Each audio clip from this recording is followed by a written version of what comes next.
Welcome to Around the Majors with the grizzled young veteran Marty Roberts. All right, we have to talk about the debacle that is called the Blue Jays, opening up the series, mini game series, two game series in Philadelphia tonight. Alek Manoah starting, and first couple innings okay, then disaster hit. Blue Jays losing ho hum 8-4.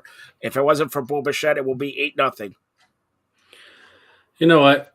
4 and 2/3 innings, Manoah goes. I've, last year, you'd be lucky to get him up before 6 innings. I think he's gone 2 or 3 times already, less than 5 innings. There's a concern here with Manoah for me. I'm sure it is with the Jays as well. There's something that's not right with him, and I don't know if it's an injury, if it's mechanical. It just he's not his self, and to lose, And, three and four hold miles. on, you're a former pitcher. You're a former pitcher. Do you see anything mechanical in from last year to this I've year? always thought that Manoah's mechanics were not very good to begin with. I always thought he didn't finish stuff off all the time, but that is just him. But it's now become to a point where his slider isn't sharp. His fastball, not only is he's velocity's down, his control is not there either. He's all over the place. I think he walked 4 guys today, only struck out one. It's a bit concerning for me. And I don't, like I said, to me, I think it's an injury. I think it's not enough to sit him down for a few weeks, but it's enough to irritate him. And the Jays are going to have to decide, do they keep putting him out there knowing this is what you're going to get? Because if Manoah pitches like this, there's a big concern with the Jays rotation now. You got Kikuchi throwing, he's throwing well, and then you got Manoah. It's sort of, Opposite. opposite now, and it's not helping them. So I thought Manoah was going to figure it after he threw. I think it was the Yankees game. He threw Yeah. pretty good there, but then to come in today, give up 4 hits, 4 walks, 3 runs, only strike out one, and give up a home run. That to me is concerning. It really is, and like I said, it's not just the velo that's dropped off. It's the control issues. It's the loopy slider. It's not sharp breaking like it's been in the past. So they're going to have to sit down with him and try and figure out what it is, because we're now, I think he's gone 6 starts now. Yeah. And he's only had one good outing. It's very worrisome when you say it exactly. Kikuchi came in as the worst pitcher of the rotation. Manoah started the year off as technically, even though it was Gosman, but technically the best pitcher in the rotation. And the situation, and like we said it so many times, if they didn't have Kikuchi, 5-0, where would they be considering Manoah? What now is 1-3 and his ERA is like 1-3, yep. 6. 1-3, and his ERA is almost 5 now. So you really have 2 out of your 5 starters that are right around 5 ERA with Barrios and Manoah. Bassett's brought his down to, I think, like low 4s. Gossman's in the 3s and Kikuchi's in the 3s. So I guess you could live with it if those 4 guys, the other 4 guys are going. Manoah is still trying to figure things out, but you can't win without Manoah being what he was last year, and just hope that it's not a injury that is going to shut him down, because like I said, he just has not looked his self. And I don't, like I said, I don't know what it is. To me, when I look at things and guys' velos dropping off like that and his control is a bit of an issue, there's something that's bothering him. And to me, the first thing that comes to my mind is it's an injury. Now, like I said, if it is an injury, when are they going to diagnose it? And okay, maybe he doesn't have the DL, or maybe he should be on the DL a 2 week straight stretch and all that. What would you do if you're the upper management? Well, if it is an injury and they know that there's something bothering him, it's time to sit him down for 10 days. It's time to put him on the injured list and let him just rest for 10 days and figure out what it is. If it's not an injury, then there might be a bigger concern than if it's not an injury, that he's gone this bad, this quick. Yeah, it's remarkable. Like I said, from first to worst pitcher, and dare I say, I'm going to say it statistically right now. He was the star pitcher of the rotation, and now Kikuchi, and even to Barrios, you get.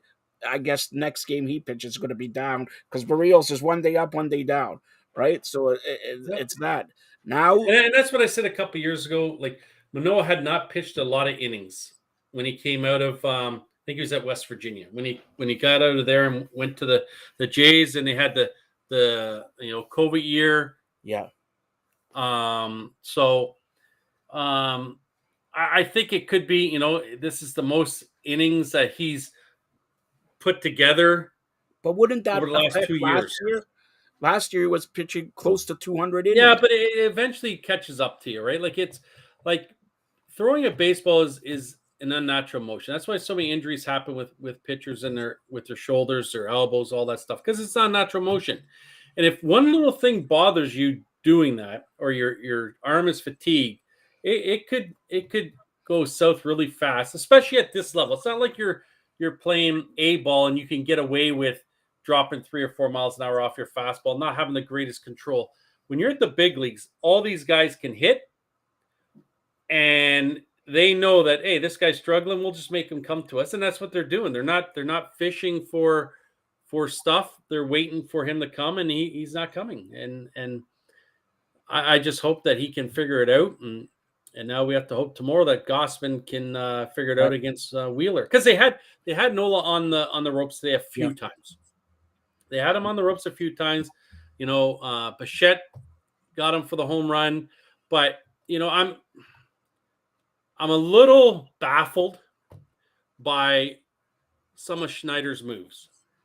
And I've been, a guy that thought Schneider, you know what, last year with the move, taking Gossman out and bringing in the bullpen was a bad decision, but I thought he'd learn from it. And now I've watched it a couple times throughout the start of this season, and today, possibly your hottest hitter going in Varsho, you're bringing in Soto, and Soto is a guy who struggles with his control. You got Springer, who's been feeling sick for the last week, not batting the greatest anyways, and you decide to take Varsho out and bring in Springer. To me, you're leaving Varsho in there, especially that Springer isn't 100%, but also Varsho's your best hitter right now at this time. So you're taking out your starter, and you're bringing in a guy that is not A, 100%, and B, isn't hitting like he has in the past. That was a head scratcher for me, knowing too that in 2 batters you had Belt coming up. Yep. After that. So you, again, like I said, Soto struggles with control. Belt, not a bad eye. So now you take Belt out and you put Jansen in. Again, another guy batting $170 on the year, but we're going to pinch hit Jansen for Belt when Soto struggles with the control and Belt has a pretty good eye. And then here we'll go to a third one. I might as well just keep going on. So Richards does his job. He comes in relief for Pearson, gets out of that, comes in, strikes out Turner, Castellano, and Harper. And 3 of the 2, 3, 4 hitters. That's it. Richards is done. Do not put him back out there. What does he do? Throws Richards back out there again. Richards doesn't have it that inning. What happens now? He loads the bases up. Now you got to bring Swanson in to clean up that mess. Now, also on top of that, if you notice, Bass was warming up. Yep. Phone call comes. Bass sits down. Swanson starts getting hot. Then, when they go back out, they don't know if it's Bass or Swanson coming in.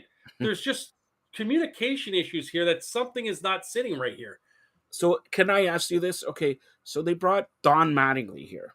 Yeah. He's supposed to be the bench coach. I know Don Mattingly is more like hitting, but a bench coach and those pitching also. Am I right or wrong? Well, I think the pitching side comes from Walker. I know that. I think Walker makes 99% of those decisions. Let's get to because this I want to talk about for at least a year and a half, and you know where I'm going here. When is going to be the onus on Pete Walker here? He's handling the pitching staff. He knows if Manoah is a little bit injured. He knows if Kikuchi's this. He knows if Barrios has it. He knows if he doesn't have it. He knows. So why is he not standing up and say, look, we got to watch out. He's got 4 innings. He's got 6 innings. His fastball is is 2 miles less or whatever. Like, as the manager, you got moving parts there. You make the final decision, but you're relying on, um, a bench coach, a pitching coach, a hitting coach, and all that. When is somebody going to say maybe, just maybe, Pete Walker is not supposed to be a pitching coach? Well, I would think that everyone would know if Manoah's not well. It wouldn't be just Walker. I would think that Schneider would know, Atkins would know, everyone know. But you're right. Like Walker, I think is making a lot of these decisions, and Schneider's going to have to decide: does he keep listening to these guys, or does he start making more of the decisions on his own? If he's not, I would think someone may have had to. Maybe it was Madeline tonight with the pitch hitting of Springer for our show. Maybe Madeline got in Schneider's ear, but I know that when Springer struck out, you could see Schneider was looking into left field. He wasn't happy. So he was either not happy with the decision he made or he wasn't happy with listening to someone to make that decision. As a coach, you have to listen to your assistant coaches. You have to listen to your pitching coach. Yes, you do.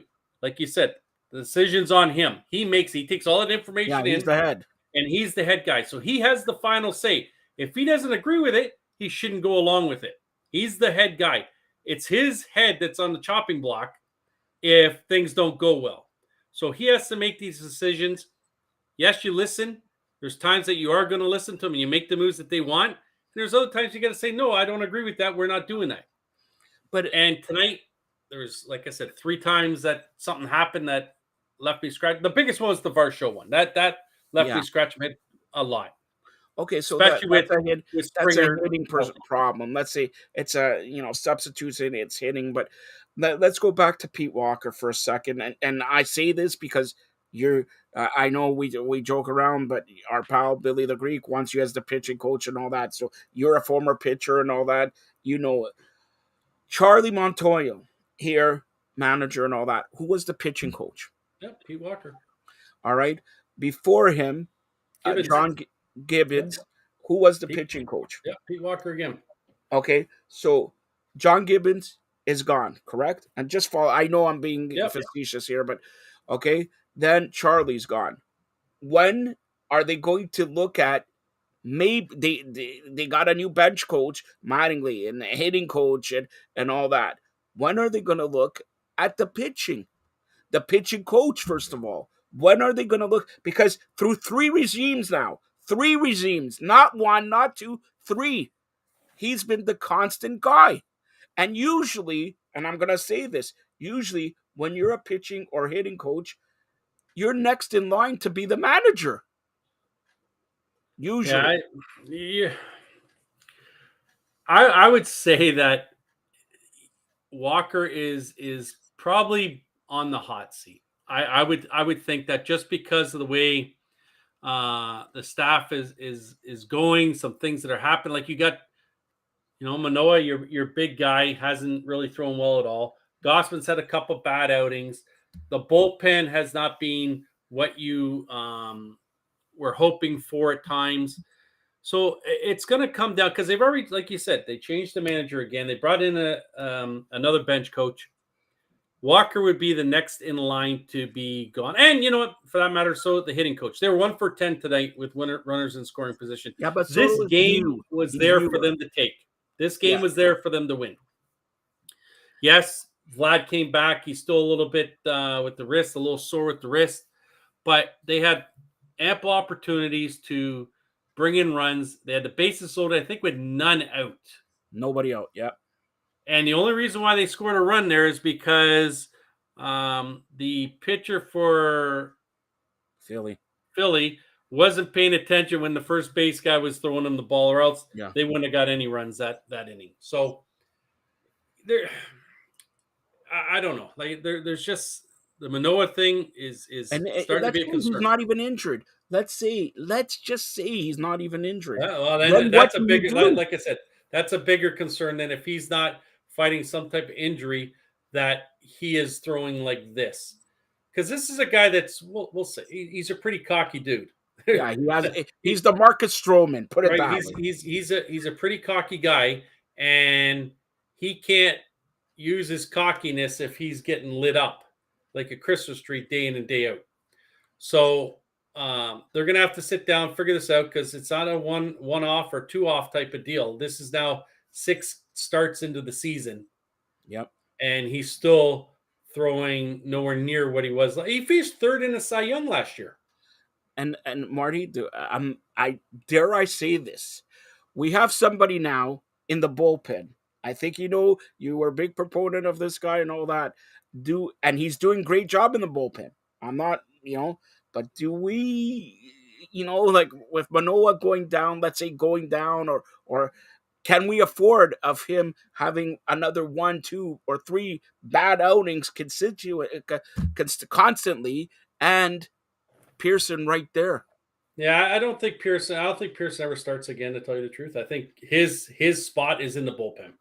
I think it is. Since he's moved to the bullpen, injuries aren't as frequent, and he seems more confident coming from the bullpen, knowing that 1, 2 innings at most he can go. Yes, today was a little bit shaky. You knew that was going to come eventually, yeah. But when you have his stuff, I think the bullpen is where he's best situated. That's the issue, though. So now Manoah goes down. Who do you look for? So if Manoah's injured, or not even injured, if he's struggling, and you get an injury, we're done. Well, it's a concern, right? And that's what this is. This baseball season is a grind. It's no one stays healthy throughout no team has a full healthy roster all the way through the full season. And you've seen the Yankees deal with it, and that's why they're down at the bottom of the division, only a couple games over 500. Yeah. They're dealing with issues. So it's just a matter of who can get through the injury phase of their season the best. And we'll see. Like right now, the Jays have been pretty healthy, right? They have been for the most part. They've got Springer with a little virus, but no one's had to really go on the IR yet.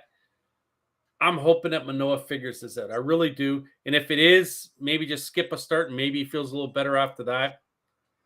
But you're right. If we do lose a starter, who is that guy going to come in? Mitch White? Mitch White isn't going to be able to do it. That's not. Are we going to go to Drew Hutchinson, bring him up, or Hatch? We have no one down there. So you would have to seriously look at, are you going to make a move for a starter if someone goes down? And or for people who are wondering, for the people who are wondering, Reu still with the team, but he's not back till July or August. Yeah, I'd be surprised if it wasn't late August, early September, because it's usually 12 months that this like you're out for, and I believe he had the surgery in September. Yeah, yep. So that would make it September is when he'd come back. So if he comes back earlier, that's great. That's a bonus, yeah. Right? That's a bonus. But like I said, this was for them today. And a couple moves left me scratching my head, and the biggest one was taking Varsho out, who I think over the last 6 or 7 games is batting like been on a tear. 460 he's batting, and we take him out to put a guy who's not, and for sure he's not healthy, because what did they do after he took the at bat? They put Bijou in right field. Yeah. So he's not 100%. So what is Schneider thinking? That he'd rather have a 60% Springer than 100% Varsho? That to me was a dumb move. Plain and simple, dumb move. Also, Blue Jays are now 21-15, right? Yep. 36 games, and what did they play on the road? 26 out of the 36? Yeah, they've played an awful lot of games on the road. So it's not all gloomy, doomy, and all that. It's definitely not. And I've said this with Billy, it's a long season. There's lots of peaks, lots of valleys. Right, and you just got to make sure that your lull is not a long losing streak. Right, like they're 4-6 in the last 10 games, so all on the road. Right, they're 20. Where are they? 1 game or 500? They're 500 now. They're 500 now on the season. 12. They played 24 games on the road.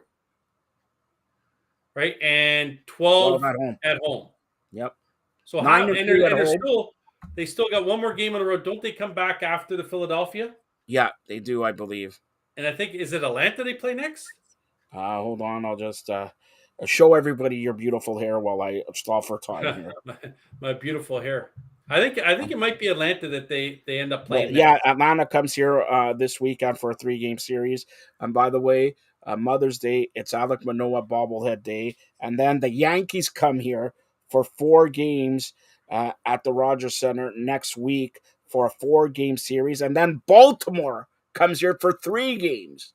Yeah, it's So, it's a tough part of their schedule. There's no question about it. I think somewhere in there, Boston comes back. They play. I think they play the Dodgers.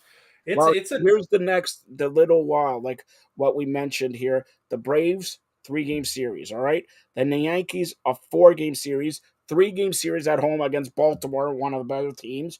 Then, and on the Monday, they go to Tampa, Monday, yeah, Tuesday, Wednesday, which Tampa's the first place team, best team in yep. Major League Baseball still. A 4 game series in Tampa. Then they're in Minnesota for another 3 game series there. So, and then they have an off day on the 29th, which is, by the way, then they come back and play Milwaukee here at the Rogers Center. So that takes us till June 1st, and then they go play the New York Mets for a weekend in New York against the Mets, and then Houston comes here. So like, It's definitely a tough schedule. There's no question about it. At the same time, it's a tough schedule. I still think that they could come back and be 4, 5, 6 games over 500 in that stretch. yeah, Even though they're playing some really good teams, Minnesota is one of those teams that they have Lopez and Ryan. It's in their starting rotation that are both pretty good, but they're struggling too. Minnesota right now, they're in the Central Division. They're 2 games over 500 and they're first place by 2 games. So Jays are in any other division, they're right in it. But unfortunately, they got Tampa in front of them, who just doesn't like losing this year. they're running away. Eventually, Tampa comes back to Yeah, but back. once you There's win no question about it. 25-5 or whatever they are, even they'll lose a couple games. They need Well, to lose let's put 3 weeks. as hot as they are at 29-8. Baltimore's only 5 games behind them. Yeah, Right? So and they haven't pulled out a double digit here. We're 10 games up. Like from top to bottom, it's 9 games back from because the this from Tampa division Bay is to the really Yankees. something to behold there. So I'm going to Like give every team's over 500 in the American League East. exactly. I'm going to give the finals for today. National League: San Diego beating the Minnesota 6-1. Dodgers beating the Brewers 6-2. The Braves pounded the Red Sox 9-3, and Yankees beat Oakland ho-hum 10-5 there. The Reds beat the Mets 7-6. Pittsburgh, who got swept by the Jays 10-1 at home, losing to Colorado. And like you mentioned, we'll start here. Baltimore in Baltimore beating the Rays 4-2. And like you mentioned, the American League East really, really. You can even Boston going 4 game sweep of Blue Jays and Yankees. Do you really expect Yankees to be the worst team in that division? So Yeah, it's it's going to be tight. This whole division is going to be tight.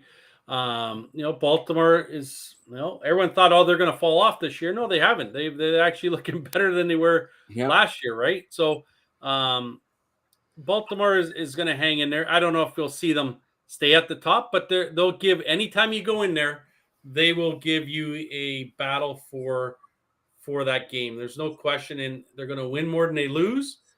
But beating Tampa today 4-2 was a nice start for them. All right, and just a side note, we'll close it off in a couple minutes. And NHL action: Carolina beating New Jersey in New Jersey 6-1. They lead the series 3 games to 1. At the end of the first period, Dallas leads Seattle 1-0. They outshot Seattle 11-5. And then the NBA. I would say not a shocker because I picked them to go to the NBA Finals, but the 76ers go into Boston and destroy the Celtics 115-103 as Joel Embiid, MVP, 33 points, 7 rebounds, 3 assists, 4 blocks. Tatum, 36 points, 10 boards, 5 assists, 2 steals there.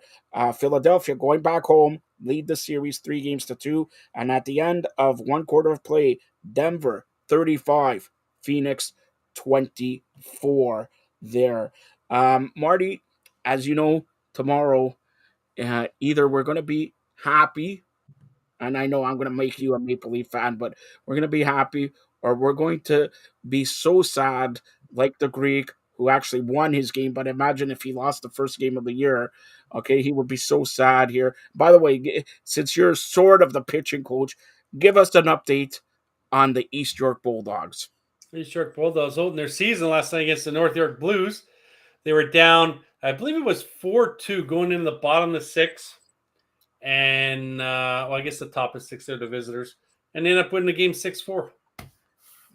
So, 6-4. off to a start, win their first game. They play this Saturday in Etobicoke. So they're off to a good start. They didn't lose their first. So, they were down early.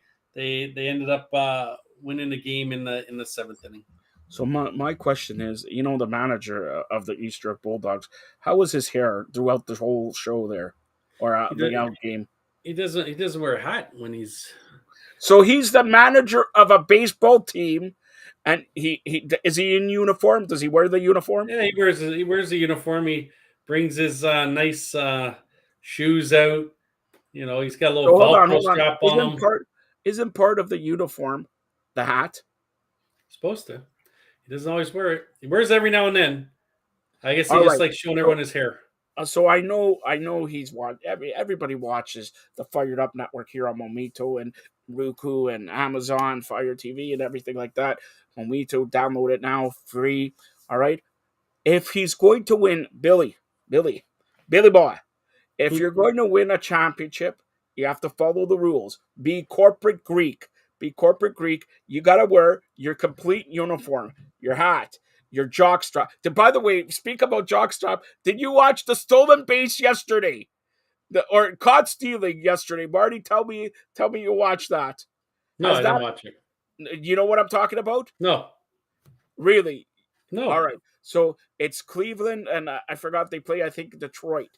So a guy tries to steal second base, and the throw gets him in the numbnuts and bounces into the guy's glove, and he's called out. So watch it. It's been highlight after highlight after highlight in Major League Baseball. All right, so we'll close it out with this. Tomorrow, the Blue Jays conclude this mini two-game series against the Philadelphia Phillies on the mound tomorrow for the Blue Jays, who need a win. This is they got swept in Boston. They swept Pittsburgh, and they can't get swept in a two-game series by Philly, or can they? You would hope not, right? They're facing a pretty good pitcher in Wheeler, but Gausman was pretty ticked off at how he threw the other day. He said it was unacceptable. He shouldn't be throwing like this. So Gausman, I feel, is going to come back and throw like he has previous starts and be ready. Like he was pretty upset about how he threw in that last game. So I expect him to come out and throw and do what he was doing before, striking guys out. And I think the Jays get on Wheeler tomorrow. I really do. I think, Vlad back for another game after being out for a couple with a sore wrist. I think they pull it out tomorrow. It's going to be a good game. It's going to be, I think, a low-scoring game with these two guys on the mound. But I think the Jays come up big tomorrow. Might be a home run or two by the Jays that end up winning this, like a 3-2, 4-3 type of game for them. All right. And here's the other thing, too, is, Espinal last year was an all-star. And he's not hitting this year. And his defense is being a little shaky as well, if you ask me. He's made some routine plays where he's booted the ball. And then today, infield's in, ball's hit to him, and the throw he gives Kirk was offline. Yeah. And he's a guy that you're supposed to rely on for defense.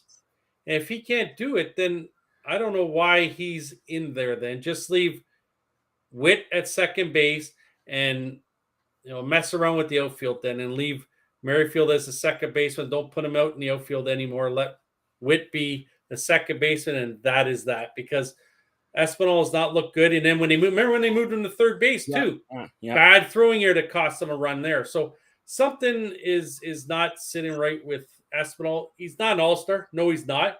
But he's always been a good backup guy. And it seems like in his head, he still thinks he deserves to be that guy at second base when he doesn't. All right, Marty. Tomorrow is also another big day here. Uh, Guess what, Marty? Tell everybody how they could get a hold of you, and then you'll see what's coming up tomorrow. Go ahead, Marty. Old Lefty 22, Twitter, Instagram. You can follow me there. All right. And tomorrow, not only do the Blue Jays play, we're going to be either celebrating a great victory on the road to winning 4 in a row, or we're going to make a post-mortem on Sheldon Keith and I don't want to call them names, but the general manager, all right, the president, and it's Maple Leafs forever. Thanks a lot, Martin. You're watching the Fired Up Network. Stay tuned for more great programming. Even when you feel low, you can still go. Even when you feel slow, you can still go. Even when